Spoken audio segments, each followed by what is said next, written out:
Okay, so That's these panels right here. Okay, so those spacers are determining the amount of pressure that's applied Right. to the hose. Right. But through trial and error, these guys have finally found the right spot. So if we screw around with it, we're on our own adventure. Right, and what we did So- is we talked to, I forget the guy's name at Blastcrete. Yeah. Helped us design all this. Right. And then He gave he the. told us how to adjust it, and since then it worked fine. So don't mess with it. Okay, is so the we main won't mess thing. with it, but that's what these That's things what do. as far You use as their same hose, you ought to be able to do the same adjustment. Right. Okay. and but if you need them, you got extra plates back there. Right. All right. What happens is he told us to start with as few plates as we could, and if you don't have enough plates in there, the unit will still pump, but it pumps lethargically, and it has no vacuum. It has no suction out of here.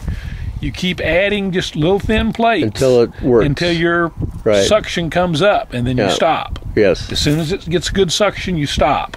Okay. And then it's supposed to squeeze, how far, almost squeeze the hole to where it touches, Almost where it touches, right. It's almost touching.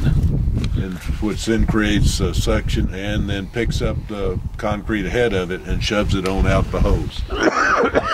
So you don't want to over squeeze it because it'll, You're just squeezing the hose together, but it ought to get it's pretty close. pretty close.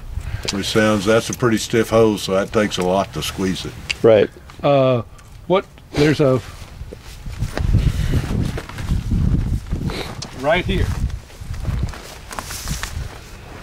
There's a distance right here. If you have you put a hole gauge right in here. That's where the squeeze point is. Okay. You take a machinist hole gauge, like your little T-handled hose gauges. They measure the depth like in a round pipe or anything. Okay. Yeah.